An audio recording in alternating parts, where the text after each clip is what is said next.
There's Tiffany. All right. Well, good morning, everybody. I'm LaShawn Gordon. I am the Director in Membership and Engagement here at United Partners in Human Services. I am excited to have our friends and members with us, Robin and Graciela, who are both with Stack. I actually get a chance to work with these two lovely ladies all the time. We've actually trained together before as well. And this is a training. We hosted the training for interns, but we also know that there are several member agencies and community partners on the call as well. And one of the things that Robin and Graciela are very skilled at is developing trainings to meet everyone's needs. So they're going to go over some good information today.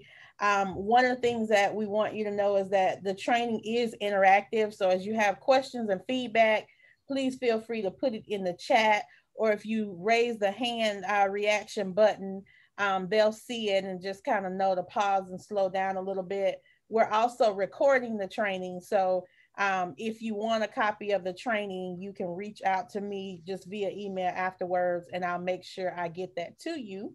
And so because we have lots of information to cover, we won't prolong it. We will turn it over to Robin. Hi, thank you, LaShawn, so much. And hi, everybody. Good morning. It's really wonderful to be with you all again. And we'd like to start out right away. We'll start our PowerPoint shortly. We'd like now, though, to find out who's here. And if you wouldn't mind, and you're able to, if you're not driving and able to access your phone, if you could let us know who you are, your name, if you need to put in your name and it's not up, your agency, and let us know if you're an intern or if you're staff, so we have a sense of who's with us today.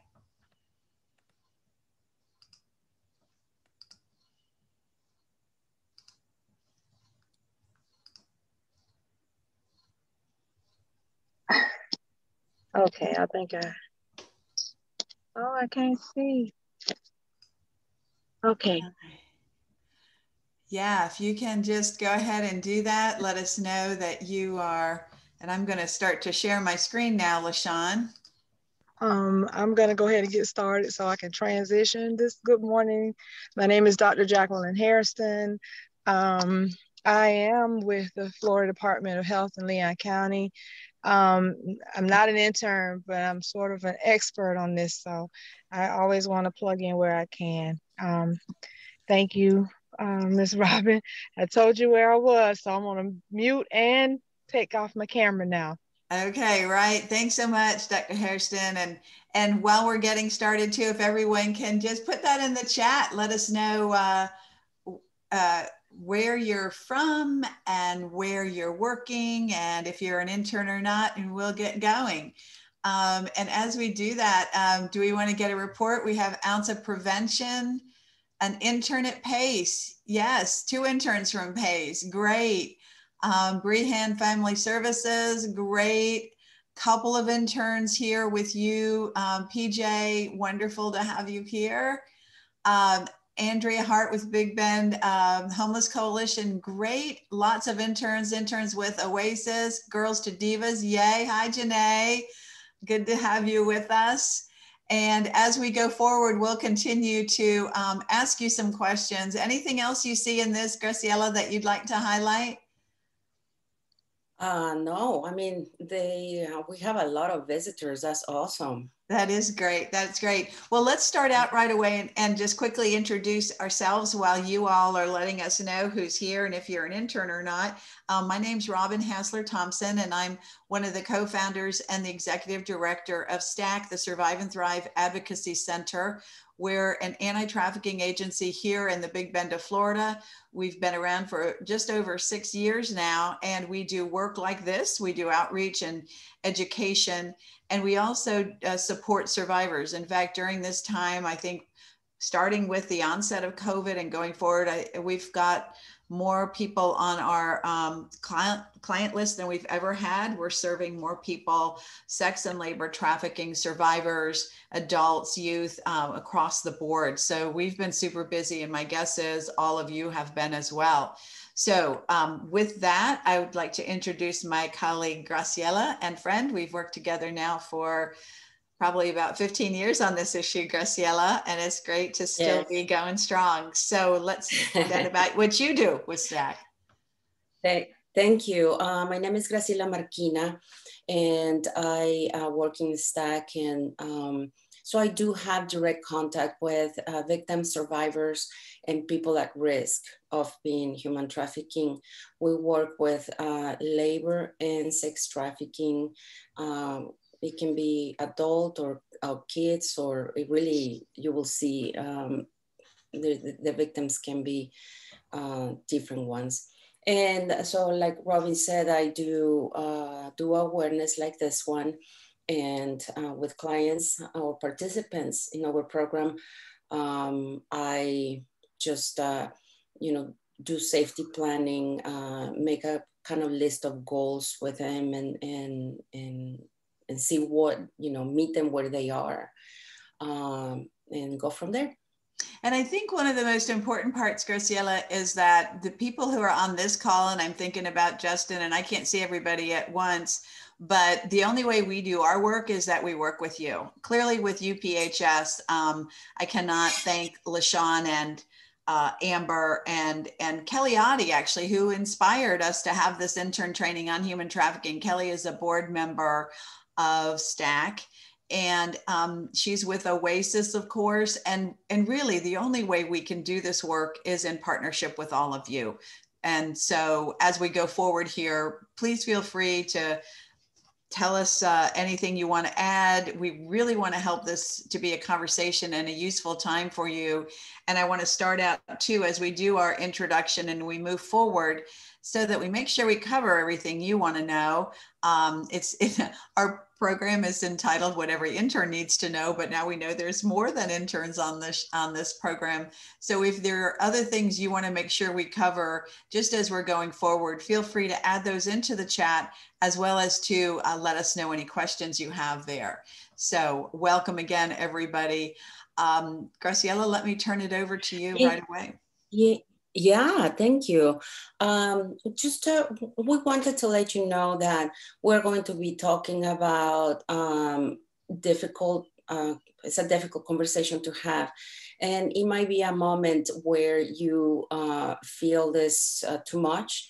So we understand that, turn off your camera, walk away, take a little break. Usually we tell you to talk to me, but because I'm going to be in the presentation and you want to talk to somebody, you can always call 211. They are awesome with this kind of things. And you can tell us in the chat if you know or you think you suspected about a case. Of course, we don't say names or anything here, but yeah, I just wanted to let you know that it might be a difficult topic. Yes, thanks so much. Well, just starting out so we can get grounded a little bit, we know that human trafficking is very hidden. It's one of the reasons why it's hard to get statistics, but we also know that that is really what the traffickers do. They hide their involvement and this reality from public view. This stops victims from being able to access help. And it also results in what we see all the time, which is that since human trafficking is about greed, it's about money, it's about exploiting a person by another person, we know that there's a lot of profit involved. And in fact, $150 billion a year often is the number people use to talk about how profitable it is. One of the reasons too why we are so grateful to be with you today is this quote that I have put in this slide, talking about the fact that myths, misconceptions, and misunderstanding surrounding human trafficking and its victims may be the largest contributor to the persistence of human trafficking. And what we mean by that is that very often you'll see, I hope today, that maybe some of the preconceptions you had about trafficking were not true because they come from Hollywood, or they come from a political point of view, or they come from something that just isn't legitimate. So we'll do our best today to dispel a lot of those myths and help you understand what's going on. So the first is to note that we are at ground zero here in Florida. We're number 3 in the nation, and this is according to calls made to the National Human Trafficking Hotline from our state. And this is a really important thing to understand, is that sometimes people are shocked by this. They don't think that's the case. And they also might not understand that, like this picture shows, most of the cases seem to surround highly populated areas, but there are also cases across the board. Certainly, if you go across I-10, you'll see some of our other highways here, I-4 cutting across the middle of the state, and at the right-hand side, I-95, and that sort of Southeast Florida number. But no, too, because it's so clandestine, we know that there are more cases than are shown on this map, but this is to give you an idea. Also, the numbers here are to really show you that we do have quite a few cases, over 4,000 that have been identified, that include sex and labor trafficking, as well as the combination of sex and labor trafficking. And that might be one of the myths we can start out with, right? Because we know that sometimes people have a concept of someone being only sex trafficked, or perhaps someone only forced to work in the fields. But in fact, you might have that overlap, and we'll talk more about that. Also, it's important to know that even with those numbers that show that there are more cases of sex trafficking than labor trafficking, the reality in our world is that there is actually more labor trafficking than sex trafficking. We have a lot of attention to sex trafficking cases. My own personal hunch or guess about this is that sex trafficking involves prostitution, which at its core is an illegal act in almost all communities of our country. But in fact, labor trafficking is not. It's not a crime to work, right? It's not a crime to do what these men are doing in the fields, for example. But it's easy, and that makes it easier for cases to be identified. It makes it more familiar to law enforcement, who have units within their agencies that are focused on sex trafficking or other kinds of sex crimes. So you might see that there's more sex trafficking getting reported, but in fact, labor trafficking is actually more prevalent. In our state, what we see is people who are labor trafficked, the highest numbers are trafficked into agriculture, as well as into the hospitality industry. And yes, of course, human trafficking is a crime. I like to think of it too as a crime of crimes. You might see, for example, that someone as a trafficker might be committing the actual act of forced labor, but it's easier to prove, for example, in the legal context, that they're also money laundering, that they're also committing acts of violence, for example, like kidnapping or sexual battery or aggravated battery. They might also be doing nothing legal when it comes to what they should be doing in terms of paying taxes, paying local fees, complying with workplace safety. So trafficking, think of it as a crime of crimes, and know that the trafficker himself or herself really puts together a range of criminal activity as part of the act of exploiting somebody. Of course, it's a human rights violation. You can see these other numbers here, and a compelling one for me has been that 1.3 people per 1,000 are trafficked in the US. So it's here everywhere. It's here in the Big Bend of Florida. It's here in our most rural areas, and it's here. This slide really is to give you a sort of picture of the 3 chunks of elements of trafficking. It's one that is quite familiar to some of you who may have had a trafficking training before, but to understand that any of these actions could constitute human trafficking. So if you look at somebody who is a recruiter, somebody who just approaches another person and says, hey, if you come with me, you can make a lot of money, come into the US, you can send money back home. And that person who's made that pitch, made that come on, is a recruiter who never perhaps leaves a country of origin, say Mexico. That person is as much a trafficker as the people who have brought somebody across a border, as much a trafficker as somebody who has forced somebody to work in a cantina, work in a bar, work in a field, work as a domestic servant, work in a restaurant, work in any of the forced labor places. Another piece of this that's really important is that there has to be some level of force or fraud or coercion. So one of the cases I always think about is a case of men from the Philippines who were brought into the United States with a promise that they would be working as landscapers at the Boca Raton Country Club. When they got to the US, all bets were off. They weren't paid what they were promised. They weren't given jobs they were promised. They weren't kept in housing and fed even as they were promised they would be taken care of. So the trafficker lied about everything in that contract. So fraud was there. They were also coerced. They were also told, if you say anything to the police, you're going to be deported back. You're not, and other threats. So that kind of coercion, that mental control, is central to human trafficking. And the other thing they did sometimes, or they might do, I don't know in this case that it was the case, but they often use force. For example, you'll see traffickers who, in the case, there was another labor trafficking case in a Palatka area, and there they had barbed wire going on the inside. They had bars and locks on the perimeter of the migrant farm worker camp. Those kinds of things that force or restrict somebody's movement. So know that force is also a component, but any one of those would constitute legally what human trafficking is.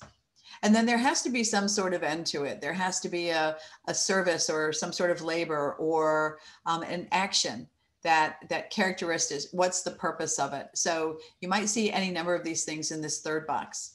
You might see debt bondage. Someone says, I owe so much money to this person because they brought me here. I owe so much money to this person because they've been taking me to the work site, they've been housing me, and they've been giving me food. And that debt is an exorbitant number often, and it rarely gets paid off, right? Or you might see traffickers actually sell a person from one person to the other, and that debt is also put on the heads of the survivors.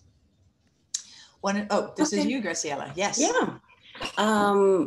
In your past slide, I think somehow we missed the fact that when they are kids, there is not up to 18, I guess, right, Robin? Yes, that's correct. Thanks for mentioning that too. Yes, that if you're a child, this means this section here, you are automatically going to be considered a victim of trafficking without the showing of force or fraud or coercion. So the standard is with, I'm sorry, I'm going to move somebody needs to get into the, if you are a child, then you are automatically considered to be a victim of trafficking. You don't have to be forced. You don't have to be defrauded or coerced, because what that essentially means is that as a child, because you're under the age of 18, you can't consent to sex. And in Florida law, you can't consent to be labor trafficked either. Federal law is different. You do need to show force, fraud, and coercion for minors in labor trafficking. But both Florida and the feds say if you are a child under the age of 18, you do not have to be forced or defrauded or coerced to be trafficked. Thank you, Graciela, for mentioning that. Robin, this is Justin. Would you mind repeating that about labor classification? It skipped on my end. Sure. In Florida, the law is actually better than the feds, and it is clear that you do not have to show force or fraud or coercion for a minor to be considered a victim of labor trafficking. Okay, so you do if you're at the federal level, and most of these trafficking crimes have been prosecuted at the federal level, but it's a really good thing that's better for us. So whether you're labor trafficked or sex trafficked as a minor, you do not have this higher standard essentially of proving. You just have to show that someone induced. They could say, hey, if you'll do this, we'll have enough money to go down to South Beach, or so it's just a request or being kind of induced or asked to commit a commercial sex act or forced labor, or labor, I should say, and you would be a victim if you're a youth. Is that good, Justin? Okay, great. Thank you. And thanks, Graciela. You're welcome. So now we're going to be talking about trafficking versus smuggling. It is important that you know the difference. Trafficking, I like this slide when it clearly says no free will or you don't have a choice. So it is a crime against the person, is involuntary, is exploited based. You don't need to cross any border to be trafficked, and the commodity is the person, okay? Now, smuggling is a crime just to cross the border. It has to be transportation-based, it's voluntary, and you need to cross international border crossing. In this case, usually it's people coming from different places, but usually it's Mexico, Central and South America. And the commodity is the transportation. So the thing with this is that, I give you an example. Imagine somebody that comes from Central America and they want to come to the United States to give a better life to their family. So they come and cross the border. They find somebody named Coyote or somebody that will, charge for passing them without documentation, and they cross the border. After they are in United States, they can choose to go either work with some field or going to McDonald's or going somebody's working in the house, something like that. They still have the choice to do that. But somebody that has been trafficked, they don't. They have to pay a debt. They are very likely threatened and coerced, threatened against themselves or against their family. The traffickers hold their papers. So then they don't have the free will to go and do something else. Now, because there is very vulnerable to be smuggled, it is possible that somebody that was smuggled and it comes to United States and now is free to choose, then that person is vulnerable so that a trafficker can come and recruit that person. So smuggling can become trafficking. Do you guys have any questions? Yes, do you have any questions about this or anything? Really, it'd be great to answer those. Okay, excellent. All right, thanks. And one of the things that we really like to emphasize on this too is that there are so many levels to this. I'll tell you, I keep learning things all the time about what happens in the cases of people who are trafficked, what their life stories are, what their backgrounds are, why they're in, how they got into this situation. And I'll tell you, it's often one of those cases of, there but for the grace of God go I, because there are so many things that both push and pull people into these situations. So we know that vulnerability is the number one concern. But if you look on this left-hand column, you see all things that really are a lot related to the health and well-being of somebody, their economic security issues, or in large part insecurity, what their status is in their life. For example, if they're a member of the LGBTQIA plus community, where there are other kinds of vulnerabilities that are associated there. People who have of mental illness, physical illness, disabilities, various forms of disabilities that make people vulnerable, are really make them prey. And that's PREY for traffickers. And then on the pull side, what we see is traffickers being very, very convincing, seductive, enticing. They are your best friends. They'll work hard to groom you into this. They may be a relative, someone who has worked really hard to build up trust with the person who they are targeting, who has a push factor, if you will. They work really hard to tailor their come-ons to what the victim's needs are, so they'll know what somebody's likes or dislikes are. We'll talk a little bit about social media later too. They often do this threat. So they, as I mentioned, if they'll threaten deportation, harm to the person or others. So there are lots of ways that they pull someone into a trafficking situation as well. Here are some trends with COVID-19, and we've had to kind of adjust this a little bit now that things are opening up, but I will promise you that these are still very real for many people. And actually, I would ask all of you too, if you want to enter in the chat, some thoughts about how COVID-19 has affected you and your ability to carry out your work in agencies. We know, for example, any of you who are dealing with youth or any other kind of abuse and neglect, that the reports at the beginning of COVID were down. They're rising now, but that's still a very real thing, that people are not out there as they had been, and that the reports were not being made. We know with youth that there's a greater exploitation, especially online, especially when kids went online. Everybody's online more because they were isolated, but we're seeing now the benefits in some cases, like telehealth, of using technology, right? But we know that traffickers also are skilled, highly skilled at getting people into trafficking situations using that. In addition to the fact that there's large economic insecurity out there on account of COVID, millions of people out of work. I'm talking about this at every single program that we do to talk about what we're calling an eviction tsunami, because on June 30th, the moratorium against evictions is going to lift.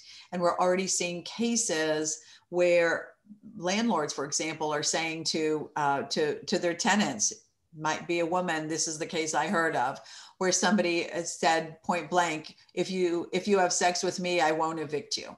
And you might say, how could that be trafficking? Well, it is. Remember that chart that we showed earlier, is someone is being coerced to commit an act. In this case, it's a commercial sex act for the purposes of being able to stay in their house. So we didn't say this earlier, but it doesn't have to mean an exchange of cash taking place. It could be for some kind of service or help. So know that this eviction situation is really being quite scary, if you will, to us in terms of what's going to happen and the people that probably a lot of us will be seeing in our work as nonprofits.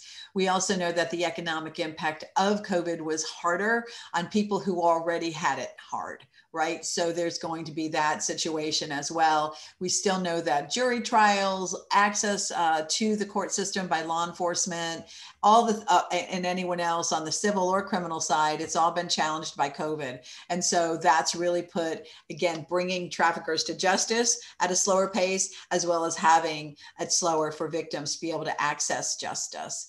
So, so here's a quiz. We want to kind of just get going with some things and some involvement with you all. So if you could get ready to put into the chat, let's ask this first question. If someone is trafficked, it is their choice and their fault. So do you want to say true or false? This is kind of, this is kind of easy, I guess.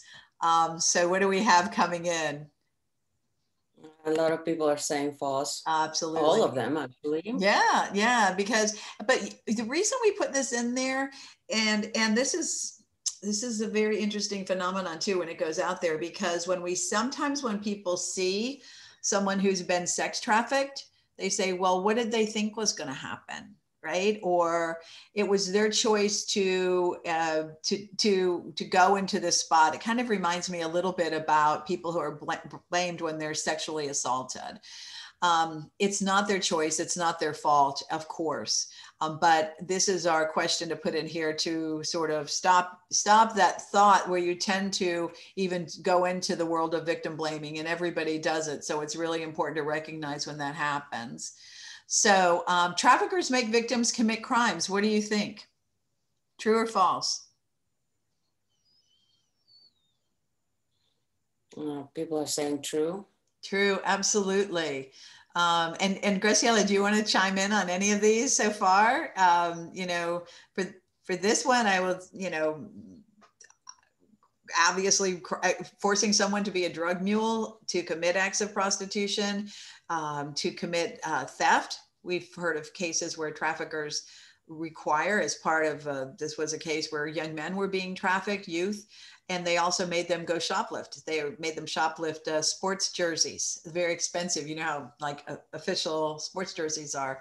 So absolutely. And then the victims get arrested And so that's why we have another whole area of the law around expunging those crimes from the victim's records, because they were being forced to do it. It really isn't the same thing as someone deciding of their free will to commit a crime. Next one, only immigrants are labor trafficked.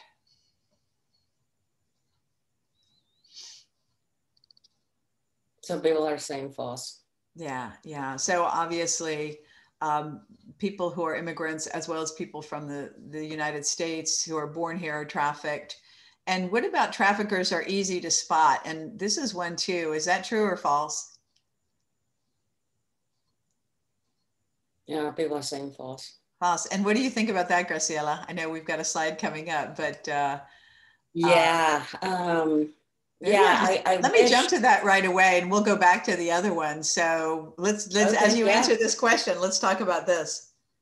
Yeah, what do you guys think? I mean, there probably one person obvious there. You know, this seems that it's in court or something, but what we want to say here is that we don't have a profile. It is really, it could be, that's a mother that trafficked her kids. Jacqueline says maybe all of them. Actually, all of them are traffickers in that slide. So that mother trafficked her daughter she's addicted to drugs and has addictions, and then trafficked her daughter. The cheerleader was recruiting other people, other cheerleaders to be trafficked. And as Robin said before, in the eyes of the law, any person that is transporting or recruiting or holding the victim is a trafficker. The old man was also charged for trafficking women. This guy, the young guy, I think he had some kind of business where he put young boys or young people, young men, prostitute themselves and working up to 20 hours a day, something like that. Really never, I don't remember the name of the business, but something like never sleeping or something like that. They were like sex slaves. And the other guy also is a trafficker, and it's not easy to spot at all.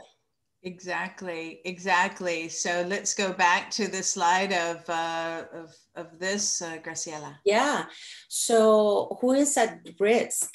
Robin mentioned already the key of the training, and that is any vulnerable person. So we start, for example, with kids. Runaways and homeless youth at great risk. Kids that have been abused also are at great risk. And they are exploited through sex trade.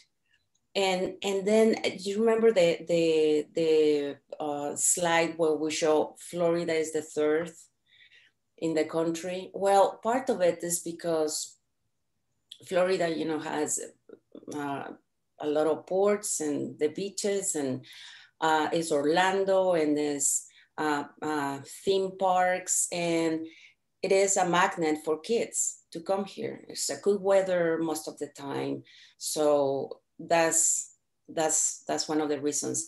And at risk population, we have people with disabilities, people with mental illness, of course, LGBTQIA plus community. And we mentioned already foster care kids. Well, I didn't, but I meant to say that. Marginalized, oppressed people or groups. It doesn't have to be one individual, but a group of people. We have seen for example, the deaf people that came, they were brought from Mexico City to New York City.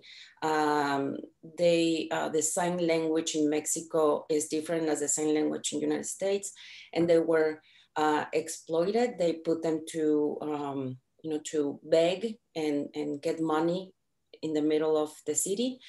And there were groups of people that they brought here to be trafficked. And people that have unstable housing, of course, immigrants. And remember that immigrants, we're talking about with documentation or without documentation. When I say documentation, I mean some kind of visa to work, or Social Security, or some kind of permit to work too. And there are people that have those documents, and there are people who don't have those documents. And of course, substance use is a factor to be for people at risk, and also is used to keep people as in the victimization, because traffickers will use that as a way to control them, give them enough to work, to do whatever they need, and then keep them there. And in conclusion is any vulnerable person. So that's why we don't have either like a profile of a person. We have their different, it doesn't matter religion, it doesn't matter race, or it really doesn't matter, it's like vulnerability. Graciela, one of the things that I think about, Graciela, is when we trained over at Disc Village, and we talked about how traffickers and recruiters for traffickers actually go to AA and NA meetings. They befriend people who are in those meetings. Remember, everybody's jaws kind of hit the table, because you think about an NA meeting as a place where someone can go for help. But in fact, that's what some of the traffickers were doing. They were sending people in to recruit. And of course, the person at the NA meeting, and I just give this information to you as well, because a lot of you might work in group settings, and you have to be really careful and inform clients that it's possible that that quote nice guy, or the person who offers to give you a ride home or take you to coffee, could be grooming someone because they're trying to target someone with vulnerabilities. So anything come to mind for any of you, or do you have any comments or thoughts about any of this? Justin has a question. Do you want to unmute yourself, Justin, and ask us? I put it in the chat, given the intersection of homelessness and human trafficking, does STAC utilize HMIS in any way? And is there a way for us to, as a system of care, kind of, I don't know, utilize that tool? Yeah, Graciela, do you want to talk about that? Or I know we work with a lot of people who do use HMIS. Yes, but we don't. We specifically don't. Right now we're partnering with the IRC. We have thought about confidentiality too. I am not sure if we need to do that. Yeah. I don't know that we do either. Yeah, we could look into that. The reason why is that we work really closely with the Carney Center, with other people, other agencies that are doing housing, so that are part of HMIS. So let's, if we need to talk about that, let's talk about that in the future, Justin. But we're trying to integrate as much as we can with the people who are actually doing the housing. Any other questions or thoughts? Excuse me. No, I don't think so. Okay. Okay, so what we are seeing in this is, I want to make sure that you pay attention in the photographs, which are, we're trying to represent labor trafficking and sex trafficking. Remember, labor trafficking, we believe, and other organizations believe, that there's more than sex trafficking. So don't forget about that. So what is the victim's perspective? Okay, we have different. It can be any of the above or all of them together. The victim might have fear or shame that the victim is doing things that the victim is not supposed to be doing, the person is not supposed to be doing. Of course, there is distrust to authority, especially coming from other countries where, for example, in Mexico, we know that the police is not there to help us. So anyone that comes from Mexico will not go to the police. The police usually are involved with also crime, organized crime. So then it's not that difficult to believe that the traffickers also said, you know, do not go to the police because they're not going to help you. They are my friends. So that's not difficult to see from other immigrants, for example. There's also language barriers. For the brief interaction is about when you go to a hospital or probably social services.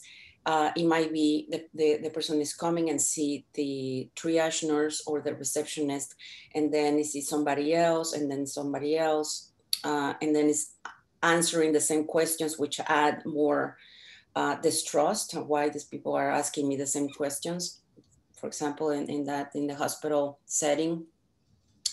And also there are victims that they don't know that they are victims. They don't know the law. They don't know that what is happening to them is illegal.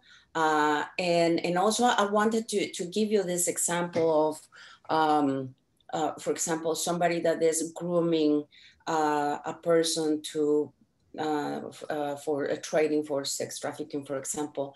So it's going to be grooming this person. Let's put a he is going to say, hey, you know, I am going to love you forever, and I'm going to whatever they said. And for example, the woman will say, well, you know, this is my boyfriend. And even though he is requiring her, telling her to sleep with different friends, and he's getting money to go to pay the rent or whatever it is, she doesn't know that she's been a victim at that point. She believes that that's what the boyfriend is doing and it's temporary and nothing else is going to happen. So when you come and say, hey, you know, I see that there are people in your situation and they are being trafficked, this person will say, no, I am not. Everything is under control. I am doing this because I wanted to do it. So then that person is not ready to be rescued. That's what it is. Remember that there is also fears because they are being threatened either by, you know, against themselves or against the family. Probably the trafficker is saying, hey, if you don't do this, I'm going to show the pictures to your school, you know, nude pictures or something like that. It's going to be retaliation. And retaliation comes not only, for example, in a group of people that are being trafficked, the trafficker can come and punish somebody. This victim specifically might not be the punished person, but is seeing how the trafficker is punishing somebody else. So then that comes in their minds. You know, we talk about the victim sometimes doesn't identify themselves as a victim.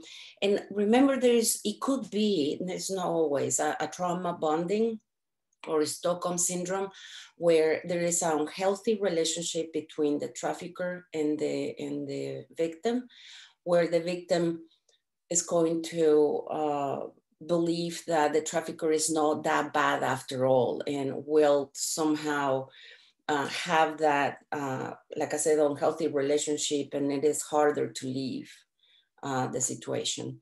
And what we do in our organization, and most of you probably, is we use trauma-informed care, and that's what we recommend to follow. And you know, one of the things that strikes me is that you might have a question as to whether or not we call someone a victim or a survivor. And in this slide, it says victim's perspective. And so, you know, this is kind of a tip.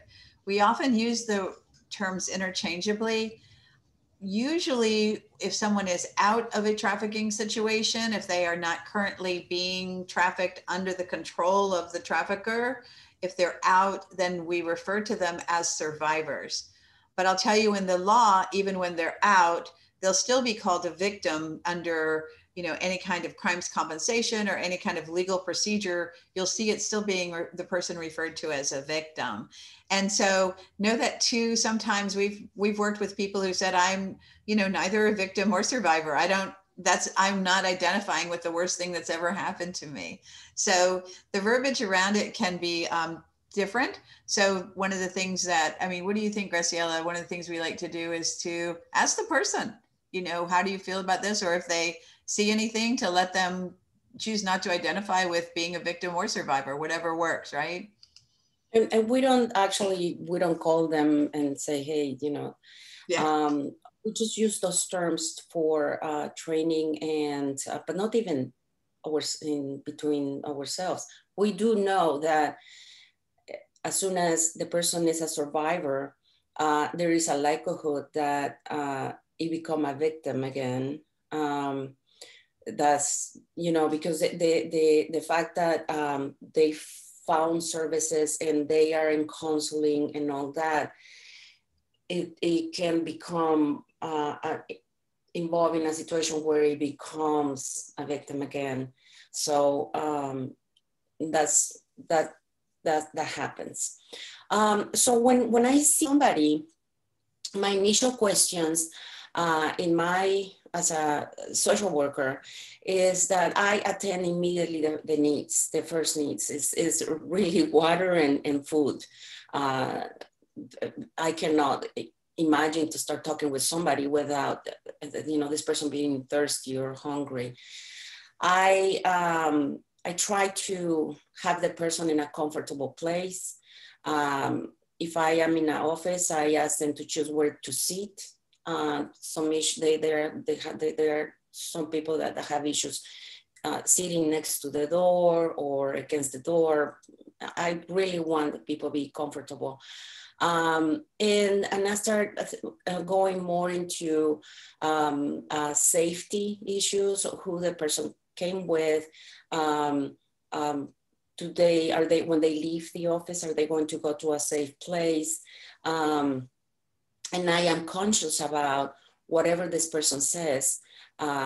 He might say, yes, I have a safe place to stay. I come back eventually to the same questions just to make sure that there is safety when they go back. And then, you know, it depends on what am I doing and how am I doing. And this is really depends of the situation. If I can start more about the next questions, which could be, if I see that somebody has a big bruise, probably has anyone hit you like that before, or can I ask you what happened, or, you know, start more of it. The next questions, the secondary questions, are more about they're trying to identify, you know, between, keep in mind that it is about safety, immediate safety, and then what else is happening to make a plan of for immediate and for later in 3 days, the person situation might change. So then you start putting the C on it. Some of the questions that we ask to see if this person might be trafficked, because no, I don't think anyone, Robin, will for sure say this person is being trafficked right now. I mean, we have said that because it went through already an investigation. We have, you know, the word from the police or whatever, but we as you guys might need to ask some questions just to see, do you work in the same place as you sleep? I like to ask things like, are you able to receive visitors, friends at your house? You know, if you're trafficked, usually you won't. Sometimes people don't know what city they are or where they live, the address. That doesn't mean that they are trafficked, because I have some participants in our program that regardless don't know where they don't even, it's difficult to communicate because different dialects. So for them to learn where they live is difficult to remember even in Spanish. And also I am not, when I get some point of the report with the people, I do ask if this person trades sex for anything. And to my surprise, the answer is often honest. Yes, I do. And, and then I do ask, when was the last time that you used? And usually they tell me. So I know I start asking this because in my plan, not only safety, but in my plan of goals that we need to accomplish is, you told me before that you're having, some issues with using drugs or alcohol. Do you want to start a program? And that's only the reasons why we're asking that, just to form a plan to help the people start thinking that there is help. Of course, if they owe money, and how and who, they are supposed to be paying.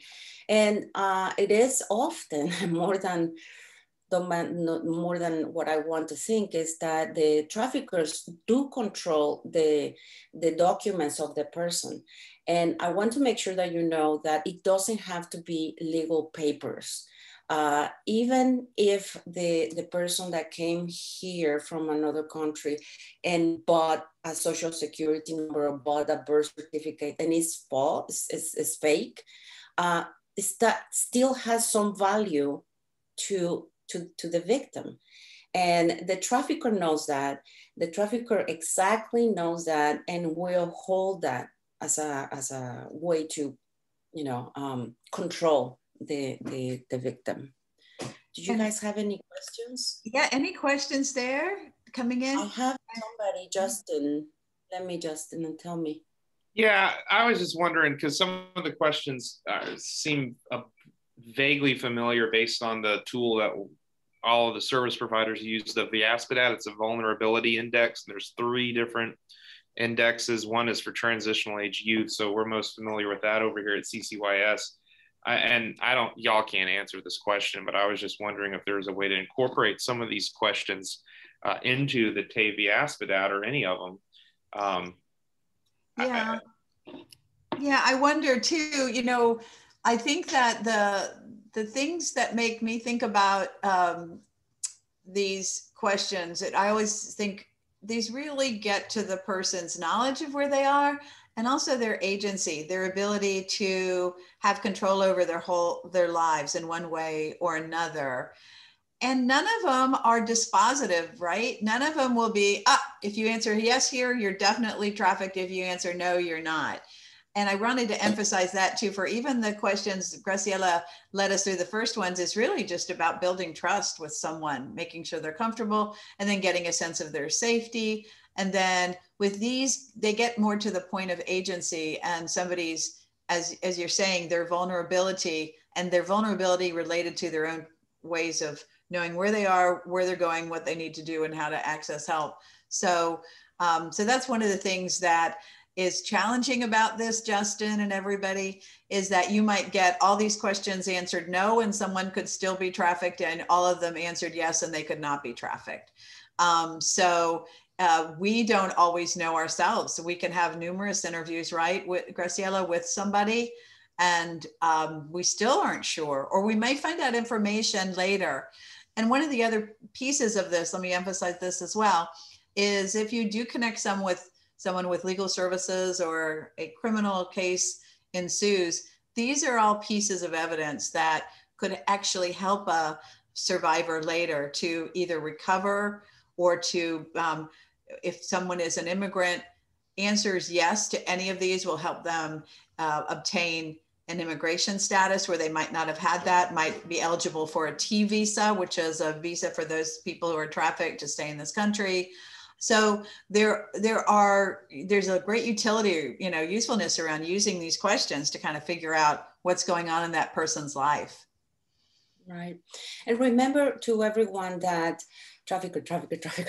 Remember to everyone that that usually, at the beginning, part of the accounts of the person, And with time, you might end up form some idea about what really happened. It's very unusual that somebody would come as, for example, victims of domestic violence or sexual violence.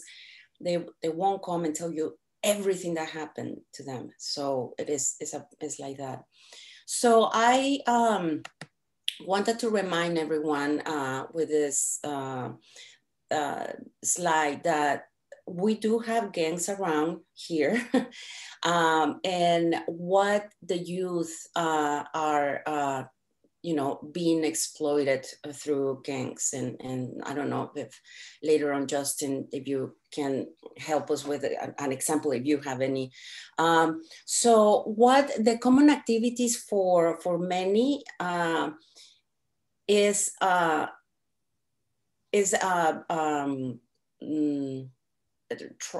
would say trafficked the youth. So then they are forced to deceive into performing acts or to exploit them or force them to be part of like a sexual object for the gang. They are also used to do other criminal activities. And remember, the traffickers are going to be the very last ones that are going to be involved in the criminal activities. If anyone is get caught, it's going to be the youth person or the person that is, on the bottom. Mm-hmm. Let's see. I think Justin.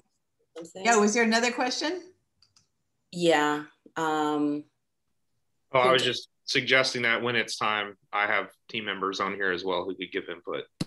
Oh, yeah, absolutely. Is there anybody there who'd like to chime in on anything so far with questions? Any CCSers, CCYSers, observations of behavior?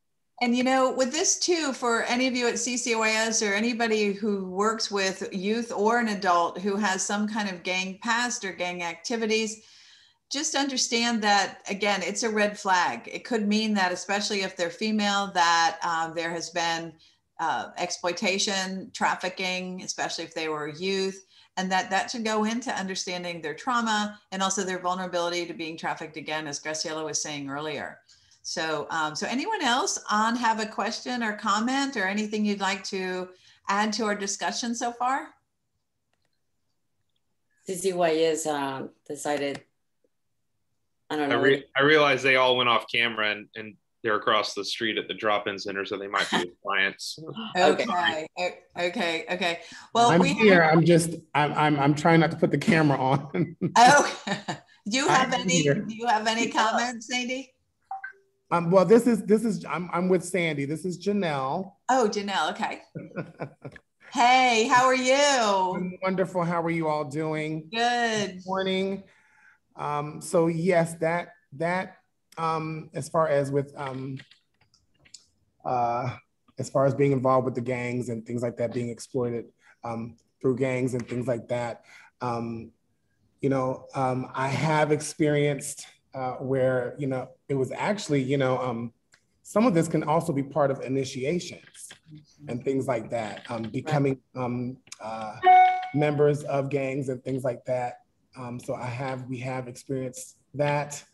And it's tough to get out of things like that. Yeah. This is where we have to be mindful to make sure, especially here at the drop-in center, where we actually listen, making sure we're listening to the youth. Also making sure that we have trust and we build a rapport and a trust with the youth, so that way they can feel a sense of safety, or they want to be able to express themselves, and that's very important. So yeah. Right, absolutely. Thank you. Yeah, and feel free to kind of keep us, add anything you'd like to our conversation, because I think that you at the Drop-In Center and CCYS are doing a great service for the community, and just helping youth to be safe and to be, have a place to go, and hopefully not get into this, or if they are, to be able to know that there's help. So, so thanks for all you do. So here's another brief quiz. Again, these questions are driven by what we've seen as some of the myths and misunderstandings about trafficking. For example, the fact that only women and girls are trafficked. Is that true or false? Yeah. Everyone is saying false. It's false. But I will tell you that if you look, and this is one of the things we struggle with all the time, working with people in the media, look at any poster, look at the next time you see a trafficking advertisement for some kind of a program, you'll see often young white girls as being depicted as the victims, which is disproportionately wrong to who is actually trafficked. We know it's males and females. We know that especially people of color are more vulnerable.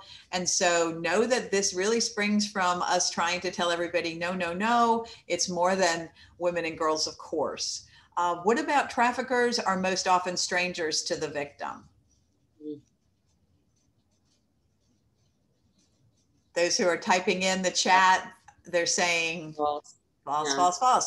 This is, how many of you remember the stories about the white vans going through the Winn-Dixie parking lot or at the local, someplace snatching kids off the streets and absolutely not, because we know that very often traffickers are aces at befriending people, at grooming them, as we talked about before. So this is really to get to another one of those myths.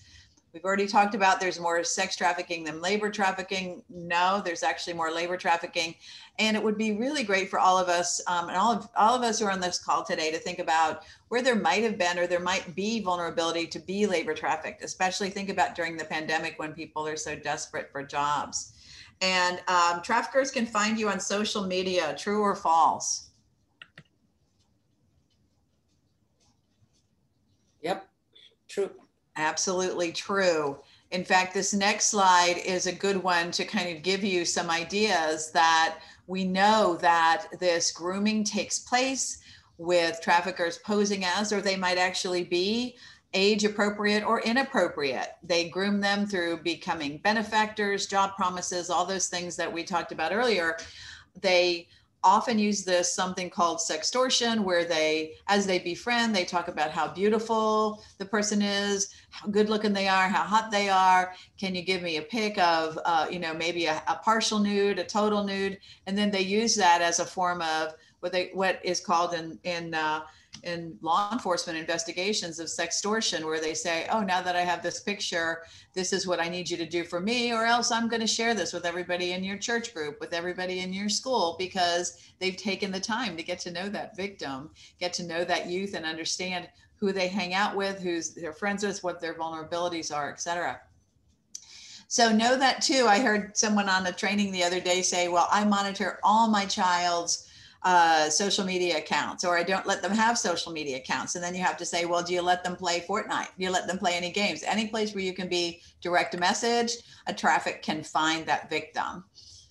So what I'd like to do now is show you this video. This is a pretty impactful video that kind of illustrates this picture, what I've just been talking about. So let's see if I can get this technologically going.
Would you mind dropping that in the chat, that link, please? Sure, sure. We can do that definitely. So what do you think in terms of that video? Any comments, any thoughts? What are your reactions? Let's hear from some, yeah, Justin, go ahead. And then I'd love to hear from some of the interns who we've designed this program for as well. Yeah, I'll keep it quick. As a father, I have a response. As a worker at CCYS, I have a response. As a human being, I have a response. But it's shocking and jarring. It's familiar with some of the stories I've heard, and I did drop a link in there a recent HBO film that really hit it on the head. It's a series. If anybody's interested in it. Okay. Yeah, great. it sounds really good, Justin. What is the series? What is the series? It's called Mayor of Easton, and it's yes, of course. Yeah. I just watched it this weekend with my wife, which I'm surprised she even got through it. And there were moments that were mirrored stories from what we've learned from our clients here at CCYS. Okay. Yeah, absolutely. Anyone have any comments or questions or any of the interns on? Let's hear from you. What did you think of the video? Is there anything there that surprised you, or that you just? What is your reaction to it? There is Carol. Carol, you want to unmute yourself? Carly, I'm sorry. Yeah, I was just saying, I feel like it's easy for parents to think that they have control over what kids do online, like blockers of certain websites or like child-only content and things like that. But it's really easy for kids to kind of reroute what they're doing online. Like you guys mentioned before, like Fortnite, it's just a game on Xbox that kids play, but it's also a really easy way for people to prey on kids and get their information in ways where kids might feel like they're talking to a friend online and things like that. And then, like you said, befriend them and find out more about their personal life and their location and things like that. So parents, they're definitely doing everything that they can, and especially with this push of technology in schools, I feel like parents probably feel like they should have their kids online, or like their kids are going to be feeling left out if they don't have some sort of social media presence or online presence. So they're doing everything that they can so that their kid doesn't feel left out. But I think sometimes it's underestimated, the safety and availability of information online. Absolutely, Carly. And thank you for those comments. You're right on. And I also think that it's hard to just keep up with all of the things that are available. Like if you want to say, oh, you're going to put these blockers on this account, or you're going to do that, or you're going to have someone, not allow your kids, say, to have an Instagram account or WhatsApp or whatever. But still, there's going to be that opportunity, as you're saying. So I think most of the responsible things for parents to do are really to educate their kids about this happening, to let them know that an offer that's looks too good to be true, someone who is befriending you, who's trying to get all this information from you, it really can be quite a dangerous situation. So, so one of the things we like to do is, I'm going to go a little bit farther here. I don't see we have any other questions, but feel free to come in on more. Well, yeah, or is there something else?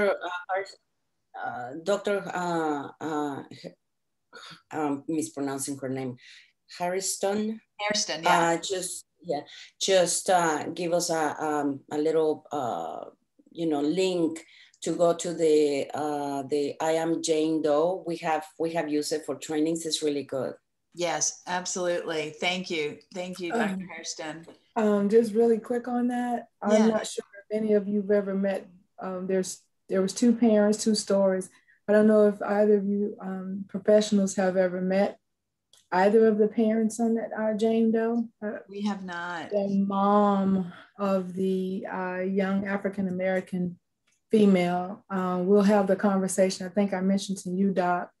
We'll have that conversation because I had a personal mind-blowing sit down with her, and it'll blow your mind. Some things that you're telling them, who knew that your friend, you go home with your friend because you're mad with your parent, and you end up trafficked for 1.5 to 2 years. Yeah, so we'll have that private conversation from here. I just wanted to put that in there. And I'm going to put Little Red in there too, because out of that conversation and that worldwide presentation, Little Red is for the younger girls. So I'm going to put that in, and boys, I'm going to put that in there for you. Thank you. Excellent. Yeah, these are all great resources, and they're, you know, it can be one of the, I guess, the most horrible thing a parent can experience is to know this is happening to a child, and to a child as well, of course. So thank you for those comments. So we'd like to leave you all with some information, and we're going to end up at 10:30, but we've got a lot of tips for you in terms of taking action and what you should keep in mind always when you're thinking about human trafficking. The first is to understand that this is a mandatory report for you to the Department of Children and Families. Those of you who are professionals might have an additional higher standard, but even those of us in the community, if we suspect that a child or a vulnerable adult, and a vulnerable adult is anybody who cannot take care of themselves and their tasks of daily living, right? It could be somebody who's elderly, but it could be somebody who is younger, who has certain, say, developmental disabilities. So if you suspect that trafficking is taking place in any of those populations, it's a mandatory report to the DCF hotline. And we're going to give you all that. For this one, it's 896 abuse. And that's something to be sure that you say when you make that call, that you suspect human trafficking. If you suspect trafficking, and somebody might also be, say, neglected, or there might also be, say, some sort of sexual abuse that you think is taking place, but in addition, you think of human trafficking, please say you think that's true. It will help the people do the investigations better. It might ramp up urgency around the situation. So we really request that you say that, so that people will know, and don't feel bad that you don't know 100%, as we said before, that it's trafficking. If you suspect it, that's something for people to go on. And know that, you know, it's just really important you do that. And those of you who are in agencies, my guess is every single person on this call has a protocol for who calls DCF and how you do that. So just make sure you check in with your agency about how to do that. So going back to the social media piece of this, and again, I know we have some interns on here. I know some of you might still be in school. You might be high school or college interns. Just know, as a youth and as people who are working with youth, there are some tips. So we tell them to please, of course, if someone is in a situation and you're uncomfortable, you know, confide in a trusted colleague or friend. If there's any kind of danger or something online happening, we really encourage that sort of reaching out, because that's what that trafficker will try to do, is to isolate you. Of course, call 911 in immediate danger situations. And also, if there's any sort of situation with regard to a runaway, you know, somebody who's running away, you yourself might know of someone, please understand that there is a resource here. And of course, CCYS locally is also a resource for everyone here. Any other thoughts or ideas about this slide, or other ways that youth or others can protect themselves in trafficking situations? The other thing that, as an advocate, I have been challenged about. I have a participant of our program, and I see that this participant is in danger. And, you know, there is a point where you need to call the police, but the person is not calling the police. But then it is a chaotic situation where I ended up calling the police, and it was really good thing for the family and the participant of the participant and the family. So it's not only for you, but for the ones that you are caring about. You know, it's important that you also measure the situation, the danger of the situation. Yeah, absolutely. So one of the things that we also like to, this is really going to feel like a hard gear shift on this presentation, but I want to also say, in terms of taking action, you have a lot of power right now to take action to help people who are trafficked. And that's really to create a world and a system that, that we do not inadvertently support trafficking by buying goods or taking advantage of services where the labor that's used in those is being trafficked. So there are some really great resources that are out there. Locally here, we've worked really closely with the Red Hills Small Farm Alliance, and we know that they've taken an anti-trafficking stance. It's the first time in their history to have a statement about labor. And what we end up doing really is supporting anyone who is a restaurant, a farmer, a coffee, Red Eye Coffee comes to mind immediately. These are all places that are mindful about where their goods and services are coming from. So, you know, when you get that cup of coffee, you know that the hands that are not just working here at Red Eye, but also the ones that are back in the country where the coffee beans were picked and processed, all of the hands that touched those coffee beans all the way to that coffee going to you have not been trafficked. Has not been trafficked labor. So this website, slaveryfootprint.org, that can help you figure out if whether it's your phone, whether it's your clothing, whether it's something you're consuming, the wine or beer you're drinking, whether or not there's been trafficked labor involved with that. Same thing with this slave-free buying guide is from an organization, a global organization called endslaverynow.org. We use that. We were able to figure out where we could buy wine and for one of our events once. And so know that there also are stores like Whole Foods. There are others that really take a strong stance around this issue of exploited labor, and they take a stand against and only have products that are trafficking free. So, so Justin asked, any resource for slave wage restaurants or tip wage? You know, pretty much every restaurant can be considered a tip wage restaurant. A lot of them it can be. And that means you're working for tips, and the hourly rate can be as low as $2 an hour. Law lets you do that. Again, I think it's outrageous, but that's where we're at. I can tell you that there are lots of restaurants that support us, and they really walk the talk about not having exploited labor working in their restaurants, and they do their best and their utmost as well to make sure that their supply chains don't include, you know, the flour that they're baking with, etc. So some of the restaurants would include, you know, Food Glorious Food, Cypress, and I'm trying to think of all the restaurants, Madison Social, there, Sodo. There's so many around town, and you can go on our website and look under Imagining Freedom and see who some of our sponsors were. But those are some of our local places, and we're working hard now. One of the things we're about to do is embark with Leon County, fingers crossed, with doing a training for all businesses in our community so they can recognize trafficking within their four walls. For example, if they're a hotel and they're being used by traffickers, but also how they themselves can make sure they can do self audits and make sure that they are not hiring trafficked workers, say through third-party contractors who are doing cleaning at night or landscaping on their property. So really patronizing businesses and what you can do online too. There are places you could always look and see what are their policies regarding not just fair trade, although that's a really good way to figure it out.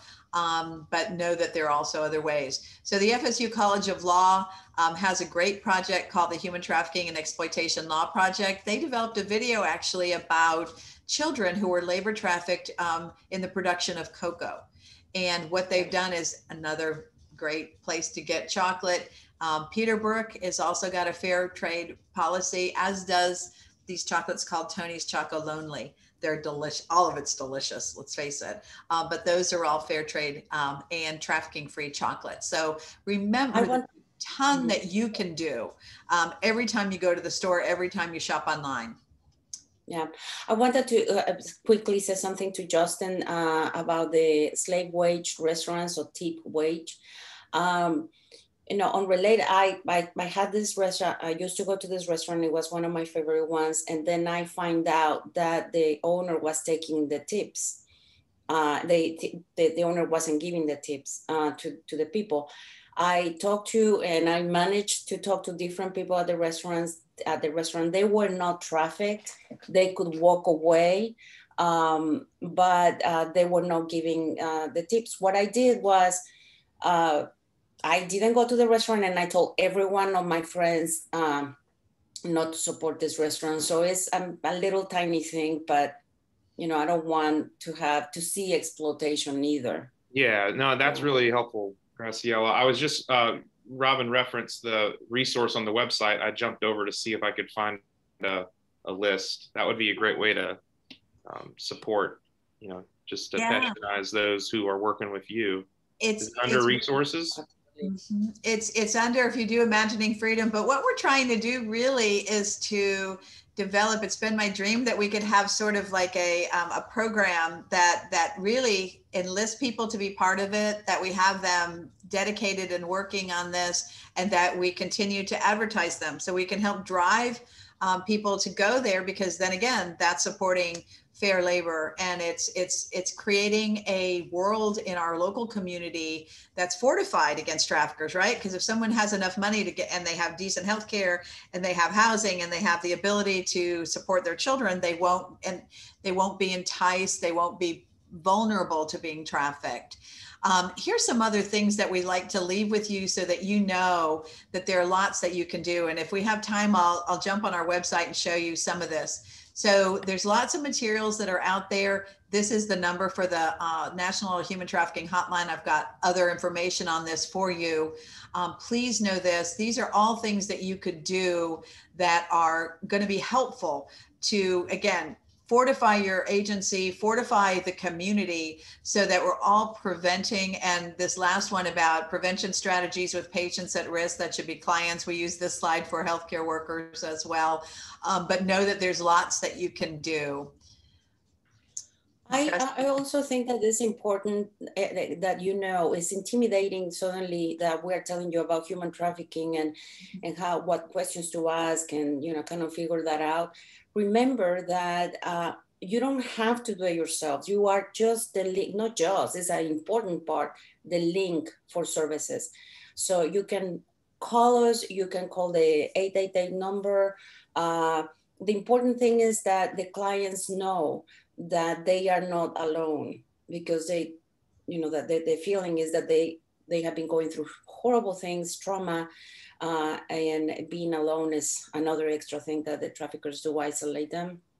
And the important thing is that they know that the help is available. There are other people like them that have been, you know, out and receiving services, and then we're here to help them. Absolutely. And then also collaboration, which is UPHS is just the mothership of collaboration. That's why we love you, LaShawn, and everything that you do.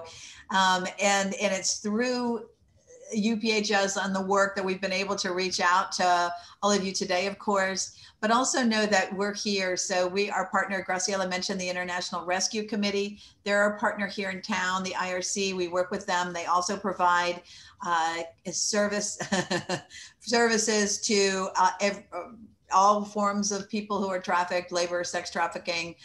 We know that we can connect anyone that you're working with. One of the pieces that we like to do is, as Graciela said, to be the help and to be the link to anti-trafficking pieces, but that you all will do what you do. You do the housing, you do the substance use treatment, you do the exercise, you know, community activities like at Oasis with camp. You do all this stuff, but there might be something that we can help with. And this is just so you know as well, this is who we are. This is how we do our work. We do it in concert with the Human Trafficking Hotline. Again, I think it's the pandemic, but we have gotten more calls and referrals through the National Human Trafficking Hotline than ever before. We again have all victims of human trafficking who are part of the people that we assist, and also people who are at risk. So if someone is at high risk of being trafficked, of course, the best thing to do is to get them help and assistance immediately so that they're not actually trafficked. And we have had cases, especially when we have parents calling us, I think this is going on with my child, what can I do? So, you know, that's a really important piece. And of course, we tailor training, as LaShawn said when we started, to be agency specific for you. Yeah, I love this little guy calling. I love it. I don't know where you got it, Robin, but I love it. So there is also the human trafficking hotline, calling, or the website. Also, you can text there. You can call Florida DCF abuse line. Remember, it's also not only for minors, but vulnerable adults. I already said the 888 number, 3737-888, the National Human Trafficking Resource Center. And if it is, again, immediate danger, either for you or one of your clients, call. Okay, great. And here's our contact info. And in answer to Justin's question about who's been trained, some have and some have not, and they are supporters. Some of them are also in the sense that they have both donated and they have verified to us that they do not have traffic labor, of course, and that it varies, but that's part of the problem in terms of us moving forward on this. I really want to have something that's standardized, to your point about how we can make sure, and then publicize that list. And anybody who wants to work on any intern need a project, we can absolutely use your help.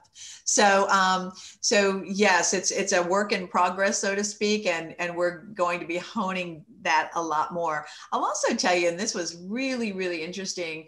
I was approached by Capital City Bank, and I just did a training for them for their public facing staff. So tellers, bank officers, loan officers who are often like opening up credit card accounts.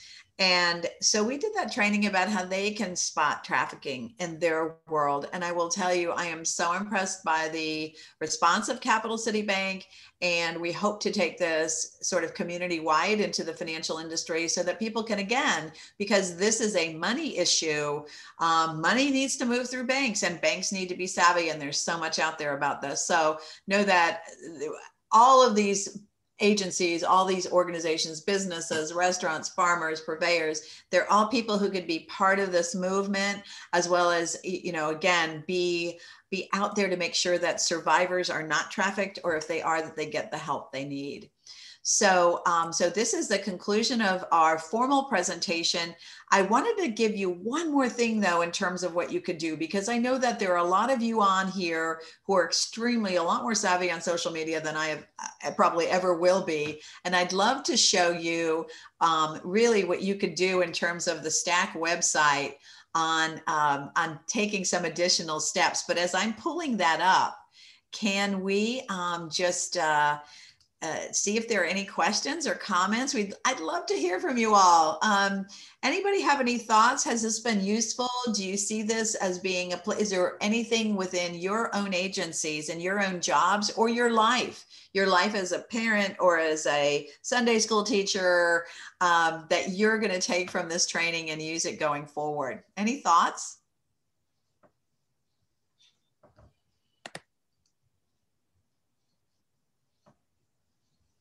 Thank you, Justin. Okay, people are saying already sent the posters. Oh, good. So you're sending the posters. So I'd like to pull up this this website for STAC and go back over here and show you a little bit about what Justin is talking about. So if I can share the screen again real fast. So this is a compliance poster. Is this showing up okay? I always want to make sure. Yeah. Okay. So, so here's the compliance. This in January of this year, healthcare settings were required. And if you have a clinic, by the way, in your organization, like, the Carney Center has a healthcare clinic, you have to post a picture, a poster that has information about human trafficking in English and Spanish. We produce this with our local branding information so that you'd have immediate local contacts. And again, we're trying to depict the faces of human trafficking in a variety of ways. So this poster, and we have them also hard copy. If anybody wants hard copies, and I was thinking about this, if we could even give a bunch of them to LaShawn at UPHS, or we can get them to you as well. They are perfectly appropriate for any break area or any agency. We've got them already produced in hard copy. We don't see it, Robin. Are you sharing it? On the, oh, sorry. Thank you. Oh, how about now? Yeah. Yes. Okay, sorry. See, it's just, I'm not technically savvy. So this is the page. So this is our web page. And so under resources, you'll see a bunch of stuff in terms of info I just described about the poster. But also, y'all, I really, really want to share with you this toolkit. We use some of the CARES money to develop this media campaign, if you will, with posters that are relevant and all different sort of communities, perhaps. So we have caption ideas. So those of you and interns, I challenge you to tag stack, and whatever your social media, place of choices, to here's some captions you could use. And then we have various graphics and other poster materials. So if you're an agency, you can help share information about sex and labor trafficking here in our community. For the survivor materials, I can tell you, like the Big Bend AHEC, they shared that in their goodie bags and their swag bags at an event. So know that these are materials you can use. And I just looked at the clock, LaShawn, and I see I'm over. So let me stop sharing and turn it back over to you as I say thank you to everybody. All good, all good. So first of all, thank you to Robin and Graciela. I was off camera, but listening. So thank you all for a very robust training. Also, as I said earlier, if you need the slides and the presentation, just reach out to me as soon as the recording is ready. I'll be happy to send that out to you all. You have the contact for Robin and Graciela, so they are happy to speak with you or your team at any time. And we want to thank you all for joining us today, and we will see you soon. Thank you all. Thanks. Bye-bye. Thank you. Bye-bye all. Thank you.